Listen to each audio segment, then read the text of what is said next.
Sa pagsisimula ng lahat kami umasa na ang kasal ay may liwanag na dinala. Ngunit ang inyong pagmamataas ang biglang nanguna. Nilapastangan ninyo ang sagradong panata. Ipinilit ninyong sirain ang aming kuta. Pinauwi ako, inyong pinagmalupitan.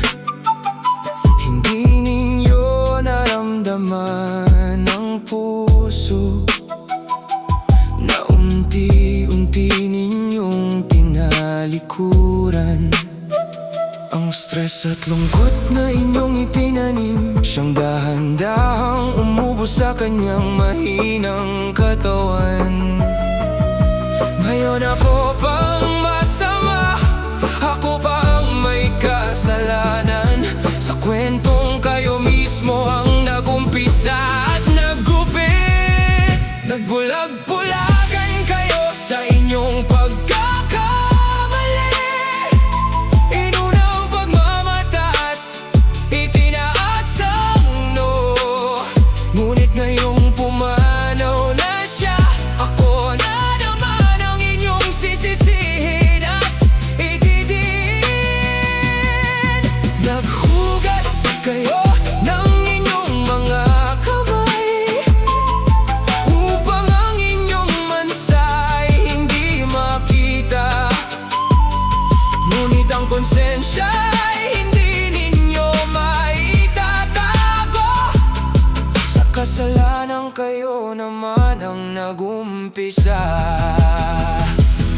Napakadaling manisi para sa inyo upang ang malinis ninyong suot ay hindi madungisan. Ngunit ang totoong kwento, puso ko ang nakasaksi kung paano ninyo pinaiyak at binigyan siya ng hapis. Ginawa ninyong tabing mga paratang ninyo upang itago ang katotohanang mapait. Nagbulag-bulagan kayo sa inyong pagkakamali. Inuna ang pagmamataas, itinaas ang no. Ngunit ngayong pumanaw na siya, ako na naman ang inyong sisisihin at ididiin. Naghugas kayo ng inyong mga kamay upang ang inyong mansa ay hindi makita. Ngunit ang konsensya ay hindi ninyo maitatago.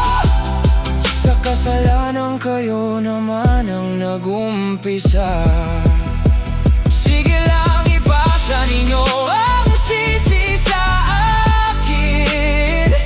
Ipagmalaki ninyong kayo ang perpekto.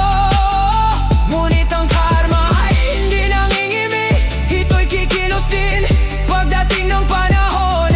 Ang tabing ng pagmamataas ay mapunit na.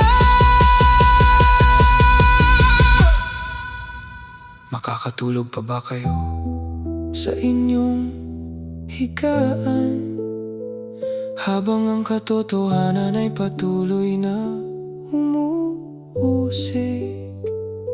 Malinis ang aking paninindigan at kayo ang magdurusa sa sarili ninyong paghuhusga. Hindi ninyo mababaliktad ang katotohanan na kayo ang nagbulag-bulag.